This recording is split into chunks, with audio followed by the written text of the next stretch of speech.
Hi everyone. In this video, let's study and learn and practice and revise some of the questions which were asked in TRB Polytechnic exam, GATE exam, NET exam and the ISRO exams. Now today we are focusing on the computer network subject in this video. So let's get into the video. So the first question is, a cryptographic system that uses only symmetric key cryptography cannot provide digital signature because they have given four options. First three options are based on symmetric key cryptography. First option says it is computationally infeasible. Second says it involves key distribution. Third says it is unreliable. And fourth says digital signature requires a pair of public-private keys. Now this question was asked in TRB Polytechnic exam 2017. So symmetric key cryptography means that the same keys would be used both for encryption as well as decryption. So we'll be using the same keys for encryption of the plain text as well as for the decryption of the cipher text. Okay, but then to check for the option number 4, we need to know what is a digital signature. Okay, so what is digital signature? Just like we have a physical signature which will prove the authenticity of the sender of the message, digital signature is an electronic signature. Okay, it uses a pair of asymmetric keys. One is a public key and the other is a private key. Basically, it uses the public key and the private key of the sender in this digital signature mechanism. The sender will be sending two documents. One document will contain the message and the other document will contain the signature. Now, the receiver will apply a verification technique on a combination of the message and the signature, and he will verify the authenticity of the message. Now, each message will have its own signature. Okay, let's say if Bob receives two messages, one after another from Alice, the signature which he got on the first message cannot be used to verify the second. Each message has its own signature. The next thing is, we cannot use a symmetric key to both sign and verify signature. If we have to use symmetric key cryptography, like how it is given in options number 1, 2 and 3, we need to use the same secret key to both sign as well as for verifying a signature. But actually we cannot use the symmetric key cryptography.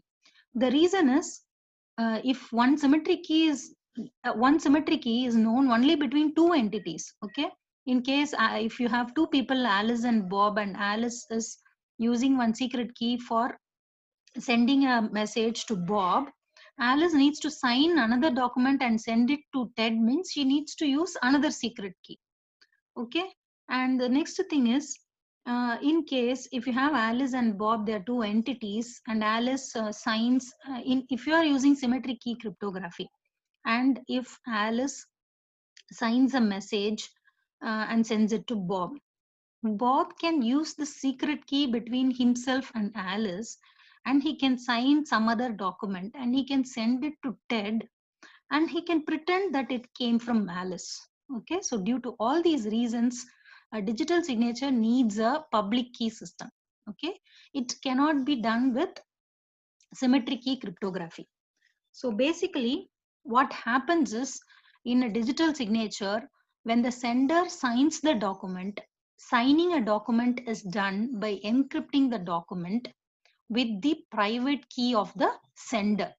Okay, at the receiver side, receiver will verify the document by decrypting it with the public key of the sender. Okay, so encryption is done with the private key of the sender and decryption is done with the public key of the sender. Here we are concerned with all the keys of the sender only, and we are using a pair of different keys, not same keys. So basically we are using asymmetric key cryptography.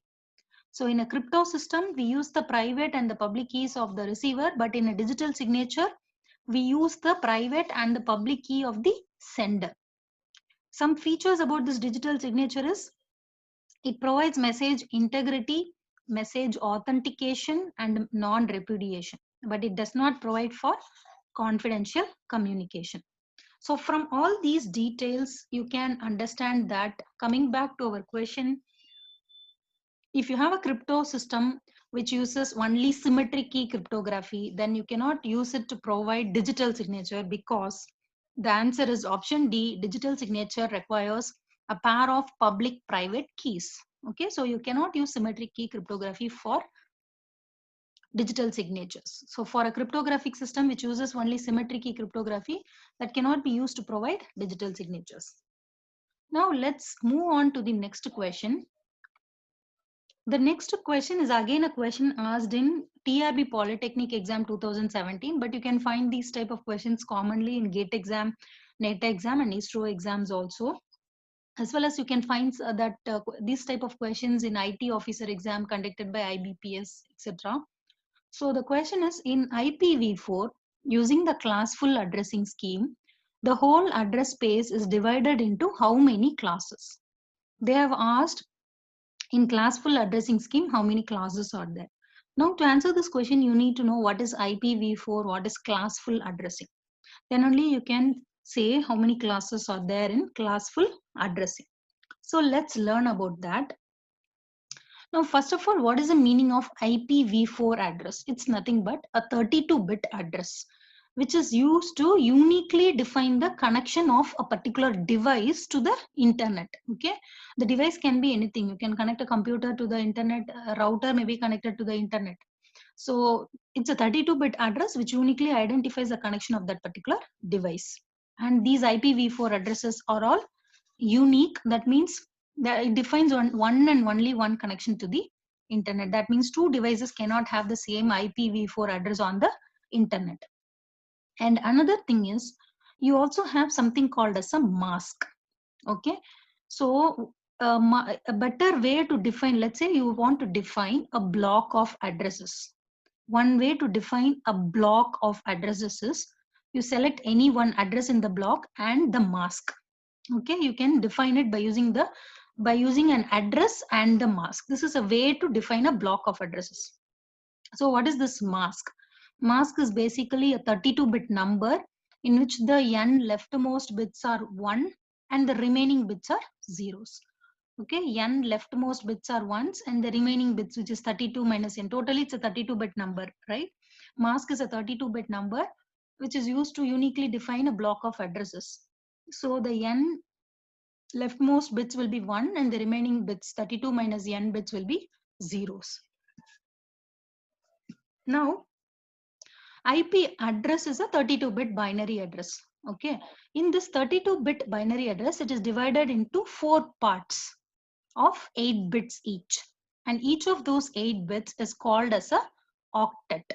Okay, so the octets basically consists of 2 components. So in an IP address, you have 2 parts.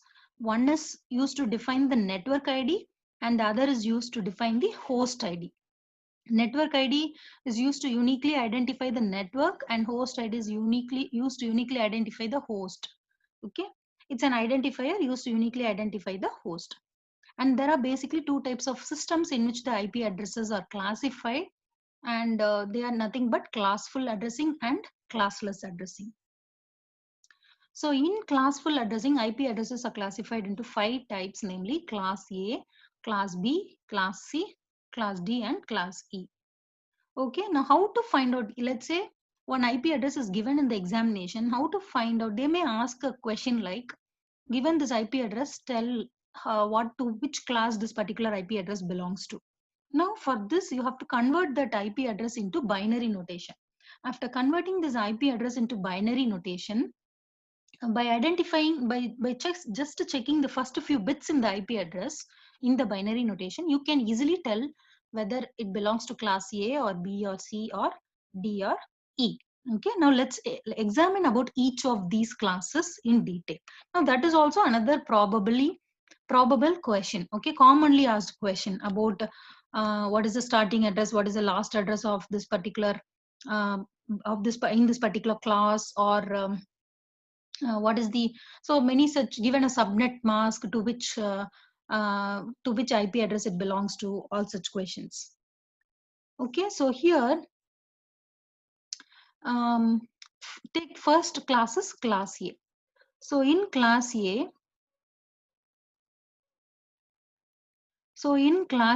you have so your IP address is a 32-bit binary address, right? So if your IP address belongs to class A, then it will start with the bit 0. Okay, if your IP address starts with bit 0, then it belongs to class A.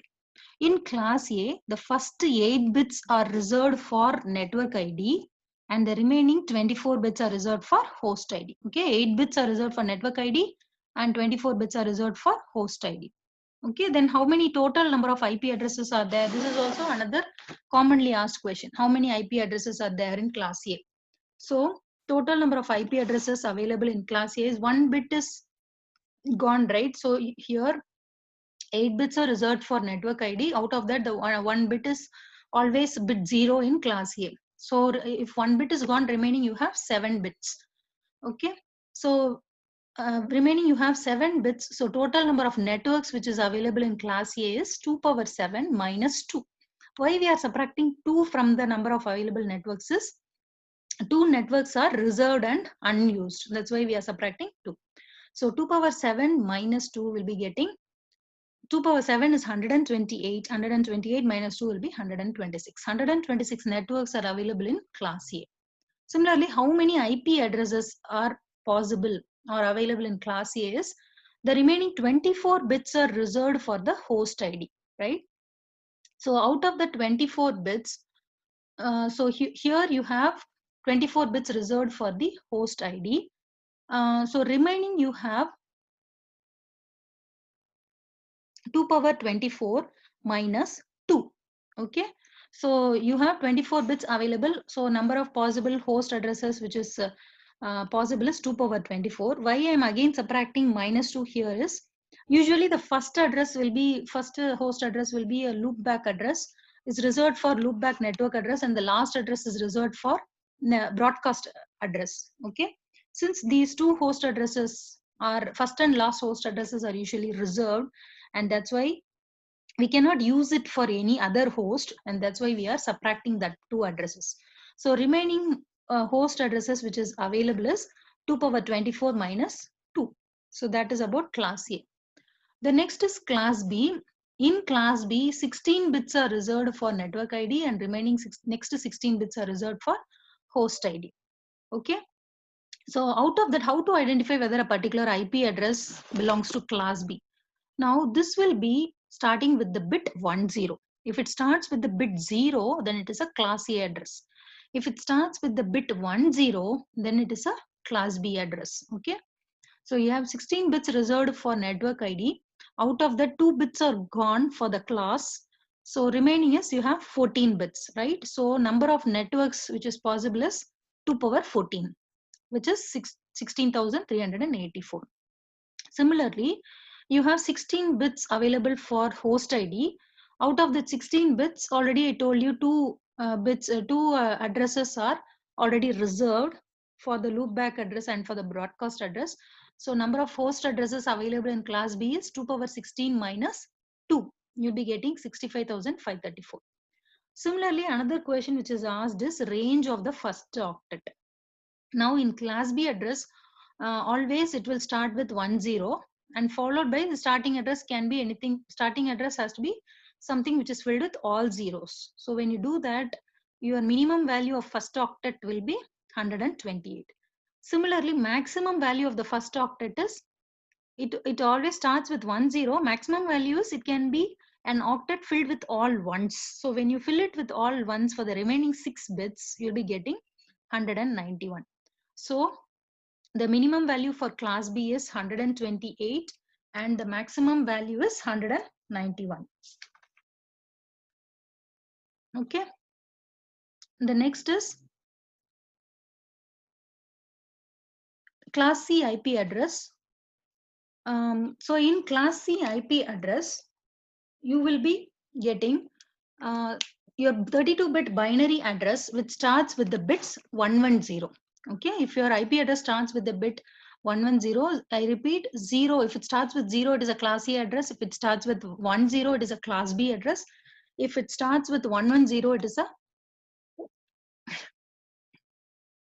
it is a class C address. So here in class C, the first 24 bits are reserved for the network ID and the remaining 8 bits are reserved for the host ID. So when you do that, first 24 bits are reserved for the network ID and the remaining 8 bits are reserved for the host ID. So here you'll be having As I said, you'll be having 2 power 21 network addresses and 2 power 8 minus 2 host addresses. And similarly, the first octet of class C IP address will be 192 and the last octet will be 223. Similarly, for class D, the IP address will start with 1110. Okay, 010 110. If it starts with 1110, then it is a class D address. In class D, another thing which you have to remember is previously we had some bits reserved for network ID and some bits reserved for host ID. But in class D, we don't have that division. Okay, class D is not divided into network ID and host ID. And so you have totally 32 bits. Out of that, 4 bits are reserved. 4 bits are already taken for the class. And so remaining you have 28 bits. So out of that 28 bits, so total number of IP addresses which is possible in class D is 2 power 28. And the range of the first octet will be, so you fill it up with first 4 bits will be 1110 and the remaining it can start with 0000. So when you do that, the decimal form of this one is 224. So minimum value of first octet in class D is 224 and the maximum value is, it will start with 1110 and fill it up with all ones. That is the maximum value it can have. So this decimal form of this one is 239. So range of the first octet in class D is 224 to 239. The last one is class E. In class E, the 32-bit binary address will start with 1111. So if it starts with 1111, then the IP address belongs to class E. Now this is usually reserved for experimental purposes. Class E IP addresses are usually reserved for experimental purposes. Class A addresses are usually used by large organizations like NASA, Google, etc. Okay. And then here, the range of the first octet is, if you fill the first octet with 1111, then the starting, it can start with 0000 and the decimal form of this is 240. Similarly, for the maximum value of the first octet can be, you fill it with all ones and so you'll be getting 255. So the range of first octet in class E is 240 to 255. Now that is all about class full addressing. But nowadays, classful addressing has become obsolete and classless addressing is being used nowadays. Now coming back to our question,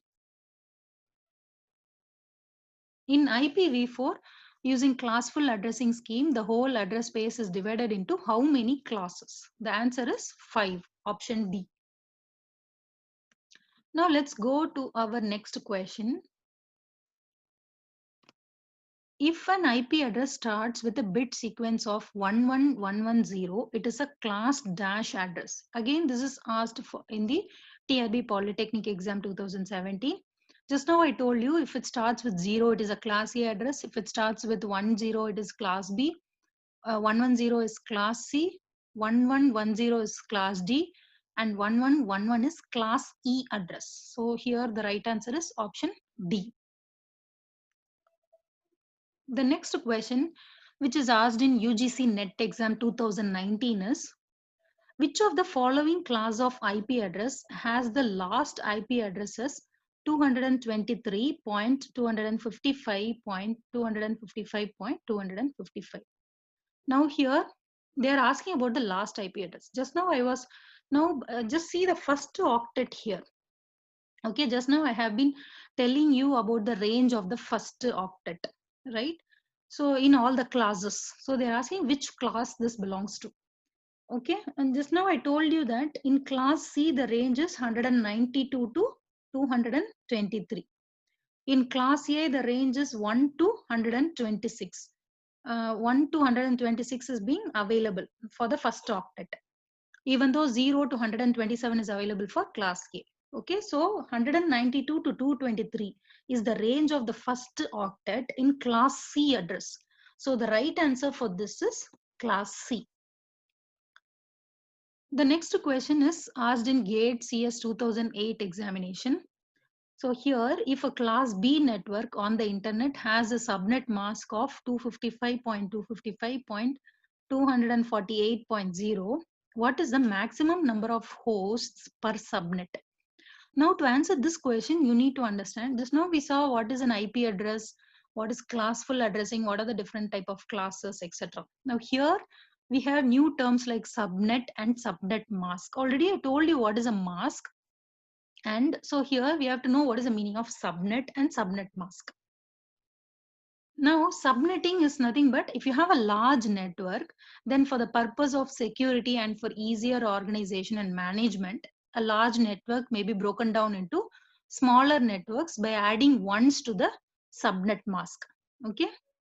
For different sizes of networks, multiple subnet masks might be used by organizations.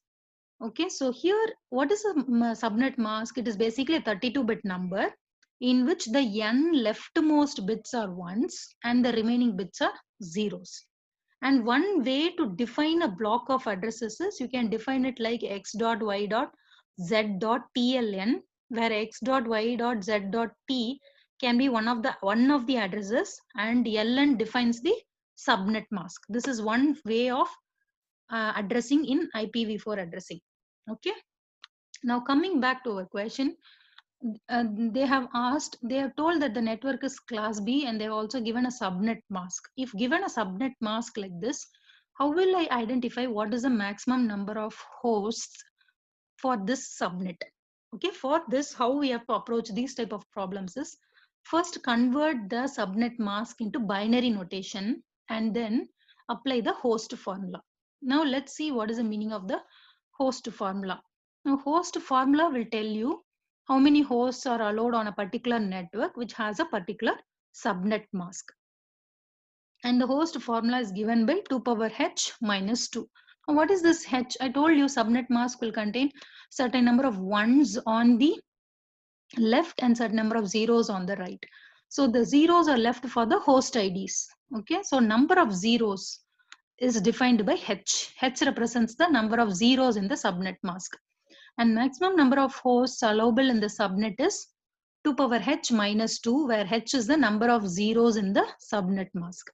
So in the question, this is the subnet mask given in the question. Convert it into binary notation. You'll be getting like this. Now, the bits which are left to 0 are reserved for the host IDs. Now here, in this question, you have, I already told you subnet mask is a 32-bit number. Now here, the number of zeros defines the host IDs which are left, which are allowed for that particular subnet. And so here you have 11 zeros. So applying the formula, you get 2 power 11 minus 2. 2 power 11 is 2048 minus 2. You'll be getting the answer as 2046. Now the answer to this question is option C, 2046. So if a question is given like this, given a subnet mask is given, now here whether it is which class it belongs to doesn't have any significance for the answer. Just convert it into binary notation and apply the host formula, which is 2 power h minus 2. Okay. The next question, which is asked, similar type of question, which is asked in TRB Polytechnic exam for 2 marks, is how many host interfaces may be addressed in the subnet 123.224.00.00/11. Okay, now I told you this is one way of defining a block of addresses.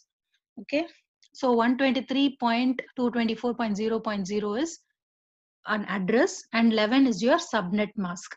11 indicates that number of ones in the subnet mask. It means that 11 bits are set to 1 in the subnet mask. So when 11 bits are set to 1, remaining bits are set to 0 in the subnet mask. That is the meaning of it. So again, apply the host formula here. The host formula just now I told you, 2 power h minus 2. So 11 bits are set to 1 as per the question. So how many bits are set to 0? It is 32 minus 11, because totally there are 32 bits in the subnet mask. So 11 bits are set to 1. So number of bits which are set to 0 is 32 minus 11, which is 21. So applying the host formula, will be getting 2 power 21 minus 2, which is 2097152 minus 2. So you will be getting 2097150 as your answer. So the answer to this question is B, 2097150. So this is another way of giving the subnet mask and asking how many hosts can be addressed with this subnet. Okay. In whatever way it is asked, you need to find out how many zeros are there in the subnet mask and apply the host formula, which is 2 power h minus 2.